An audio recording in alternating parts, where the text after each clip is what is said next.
Long ago, a young boy named Lutek lived in Warsaw.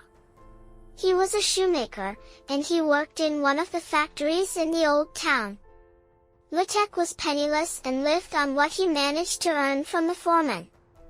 In the evenings, Lutek often sat at the inn and listened to the exciting stories of older residents. He liked the tales so much that he often imagined being a brave warrior on the battlefield or a wealthy merchant traveling across distant lands.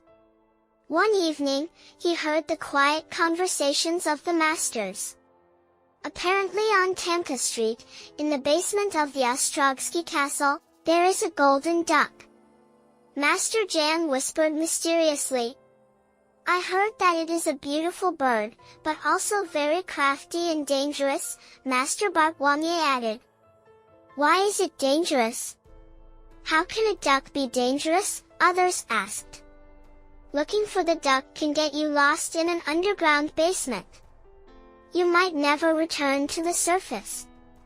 They say that many have already tried and never returned, Master Jan replied. What if someone meets the duck? Asked young Stas. He was the son of one of the masters. Then the duck will make him rich forever, replied the masters. Lutek heard these words and immediately ran out of the inn. He headed straight to Tamka Street.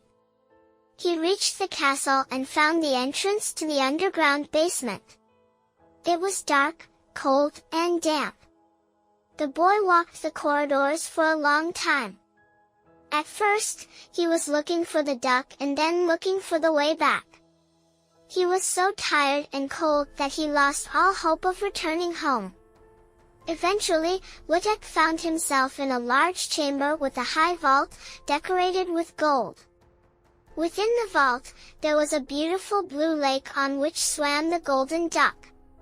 Hello, Lutek, she said in a human voice. You found me, so you deserve the prize. I will make you rich.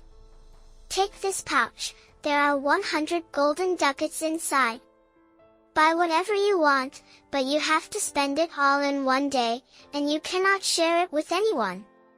If you do not meet these conditions, you will remain poor forever. Lutek grabbed the pouch and headed back. This time the corridors seemed brighter and easier to find, so he quickly got to the top. Warsaw was waking up. Shops were slowly opening, and people were coming out to the streets. At last, I am rich, thought Lutek. He ran towards the market. First, he bought all the delicacies he had ever wanted. Then he went to the tailor and dressed in the most expensive outfit. It was decorated with precious stones and gold, paired with leather shoes with golden spurs. Then he went to the best restaurant and ordered the most expensive dishes to eat and the noblest honey water to drink. Many people introduced themselves and engaged in polite conversation. They were counting on a donation from such a rich young man. However, Lutek did not give anyone a penny. In the afternoon, he bought the most magnificent horse. At the jeweler, he ordered a gold ring with the largest diamond.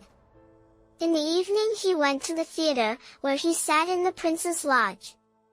As the evening grew dark, Lutek's purse was still half full.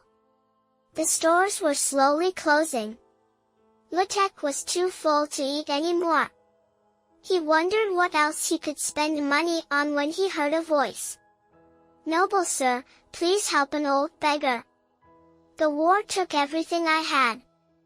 He looked around and saw the hunched figure of an old man in the shadows. The rags he was wearing had indeed once been a beautiful soldier's uniform. Lutek reached into his pocket and pulled out a handful of ducats. The moment he handed them to the beggar, a bright light shone right next to him. He heard the voice of the golden duck, You have not met my conditions. You will always be a poor shoemaker. Lutek looked at the happy old man. Good, he said. I could not live like that anyway, because I would never be truly happy. Money does not give you happiness unless you have someone to share it with.